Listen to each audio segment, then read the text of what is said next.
El día de hoy hablaremos del proceso de lectura. Para leer, al igual que para escribir, necesitamos seguir un proceso, una serie de pasos para que el texto al que nos enfrentamos, sea para redactar o para comprender, sea más significativo y tenga más sentido. En el caso de la lectura, hay un proceso también allí y lo decidimos numerar siguiendo este esquema: la prelectura, la lectura y la poslectura. Hablaremos de él.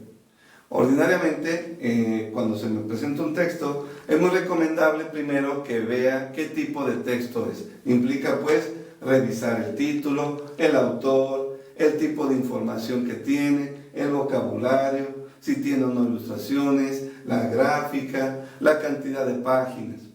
Todo esto me va a permitir hacer una evaluación del texto al que me voy a enfrentar. Si el caso de esto es un libro, pues bueno, hay que ver. Si yo no tengo el hábito de lectura y me doy a agarrar un libro de 1000 páginas, probablemente el solo cargar el libro me va a generar atención para que no lo termine de leer. Si tiene o no dibujitos, si no tiene gráficas, el tipo de letra, etcétera. Todo esto me invita o no a la lectura.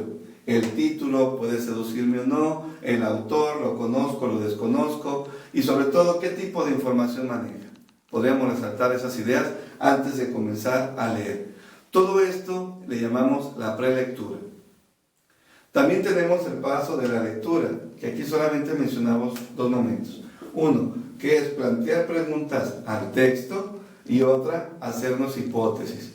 Es decir, conforme voy leyendo el texto, sea un texto literario, informativo, me va haciendo reflexionar o cuestionarme situaciones, sea de los contextos de los personajes o sobre los análisis que el texto está presentando.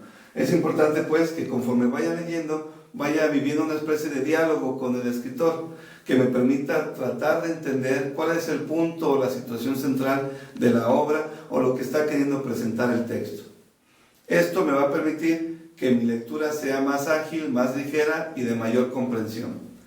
Y al final del texto ayuda mucho que hagamos el ejercicio de la postlectura, que hagamos el análisis a partir del texto.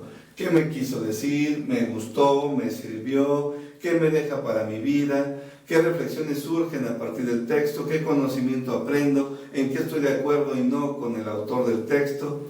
Todo esto pues me permite entender más y mejor el ejercicio de leer. Y insistimos, llamamos proceso de lectura porque tal cual sí implica su ritual de sentarse a leer, buscar la iluminación, el espacio adecuado, la hora, etc. Pero sí implica también una reflexión más profunda. Hacer los ejercicios de prelectura, de lectura y de postlectura permitirá que el texto al que me estoy enfrentando me sea más significativo, más simbólico, más experiencial, más grato, no sea una carga, sino que me permita tal cual enfrentarme al texto con libertad, con ánimo y salir adelante en la lectura de este. Sin más, como siempre, muchas gracias y un placer.